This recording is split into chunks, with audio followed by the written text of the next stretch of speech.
welcome to the Amazing Grace training program. My name is Gary Guth and this is bagpipelessons.net. Before we start this program, if you've never played before and haven't purchased anything yet, sit tight and keep your money. You don't need a bagpipe to take this program, so don't buy one.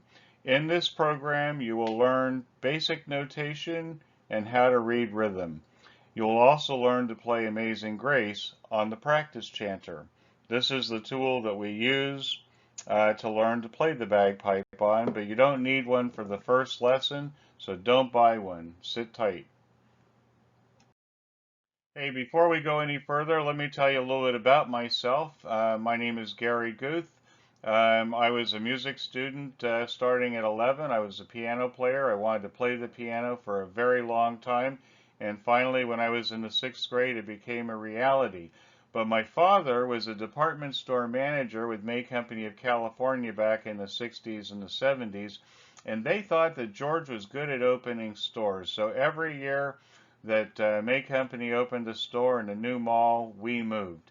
And so in the 10th grade, we were in San Diego, California, actually La Mesa, which is inland from San Diego. And the local school was the Helix Highlanders. And they had a bagpipe band. It's this group right here in the middle. And I'd never heard a bagpipe, saw a bagpipe, but I heard the sound coming from behind some buildings on the first day of school. I went to check it out. And here was this bagpipe band, and I walked up to the director. I said, "Hey, what is it?" He says, "Oh, that's the Great Highland Bagpipe of Scotland." I said, "Really? I play the piano. What does it take to play that?" And he said, "It's 9 notes with no sharps or flats." So I started playing, started joining the band, and we had practice 3 days a week in study hall time. Plus, his father had a class on Monday nights. So I had 4 lessons a week. So I played 2 hours of piano every day and an hour of bagpipes every day in practice, plus my 4 classes a week. And I really went to town on it. By April, the picture on the far right, that's me in my full dress uniform playing at my first competition. I threw up before that competition and many more after that, but I was a terrified performer, and I credit the bagpipe and the competitions for getting me over that. A couple years later, in the lower left corner is me competing at the Phoenix Highland Games. I played my way all the way up through the amateur levels between 1973 and 1979. And before I moved to the East Coast in 1980, this is me playing at the Loch Ness Monster Pub. That's in Pasadena, Old Town Pasadena, and a few of us took turns playing on Friday, Saturday, and Sunday nights. We played for tips. It was a good gig, and it was a good experience. The picture on the lower right corner is me playing with the Ulster Pipe Band here in the Philadelphia area. As I said, I moved from California to Philadelphia in 1980, and I've been here ever since.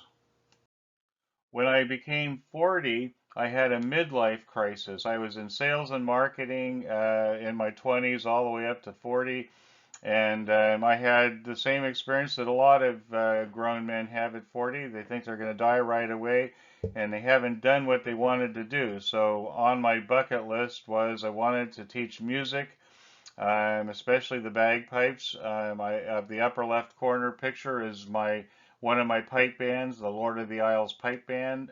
Great group of people. I enjoyed having that group. On the right is me playing at a wedding. In the lower left corner, I'm playing another wedding. And on the lower right corner, I'm playing a horse parade. As a matter of fact, that was only a couple weeks ago. But for the last 23 years, I've been teaching music on a full-time basis, mostly bagpipes. I've taught a lot of students over the last 23 years. I play over 150 gigs a year. I'm a pretty lucky person because I enjoy doing this for a living. Anyway, that's enough about me. Let's get started. Here's my philosophy about bagpipe instruction. Bagpipe lessons are a 2 to 5 year program. They're not supposed to be for the rest of your life. A bagpiper is a person who can play a list of tunes on the bagpipe by memory. They can learn and develop their own music, and they can set up and maintain their own bagpipe. When you take lessons from me, my job is to teach you how to practice this week, and your job is to follow the program so that you get a return on that investment. As I said at the beginning, don't buy anything yet. Save your money. The only thing that you're going to need to complete this program is a practice chanter, and you'll be given an opportunity a little bit later on to make that investment.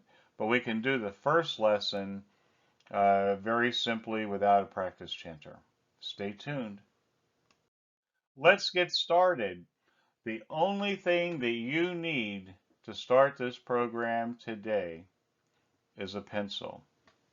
And I'm going to give you the first lesson with a pencil. And then you can decide whether you want to continue this program.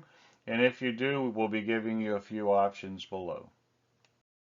The most important part of playing the bagpipe is your hand position. And when we talk about that, it's so important because if your hand position is wrong, it'll screw up the rest of your bagpipe career.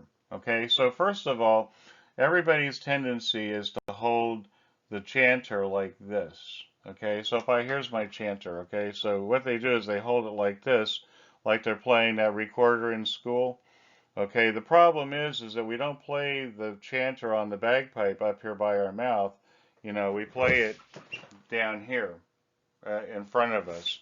Okay, so that being the case, what we have to do is we have to get your hand position right to start with. So what you do is you take your thumb, your left thumb, and put it sideways like this. Take your finger, and you feel the edge of your finger on the side of your thumb. I'm sorry, the side of your thumb with your finger, and you're gonna feel the hole like right on the side where your nail is.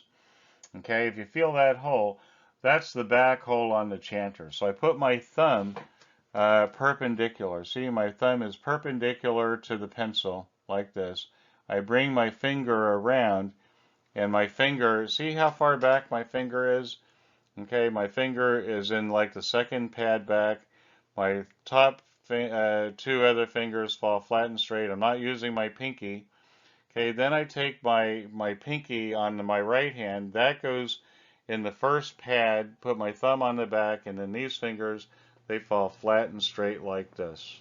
Okay, so when you're looking down the chanter like the pictures you're looking at, they're flat and straight like this and slightly angled downward. Okay, so now we're going to learn the positions on the chanter. Stay tuned. So this is the bagpipe fingering chart. Down here, this is the staff. This is the way the notes would look on the page of music. And these are the corresponding positions. The dark holes are the holes that are covered, and the light holes are the holes that are open. Okay, so let me just show you. I'm coming back.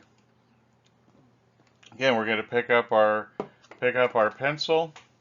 We're going to find our hand position. We're going to put all the fingers down like this.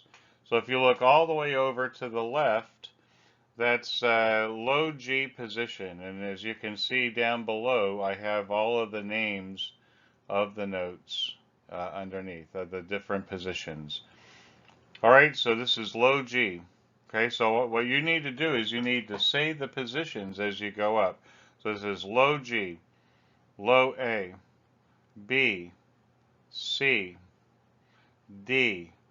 Okay, and you see right here, this separation. These are the bottom hand notes, and these right here are the top hand notes. Okay, so here I'm in D position. I put my 3 fingers down the bottom. I lift my thumb in 2. That's E, F. This is high G, looks like this. And then high A looks like this. My thumb is on the back.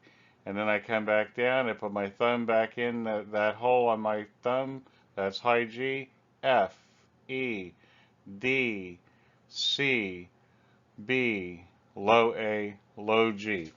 The goal of this lesson is for you to be able to go up and down the scale at a walking pace. Do you hear my feet? Okay, I'm walking in place.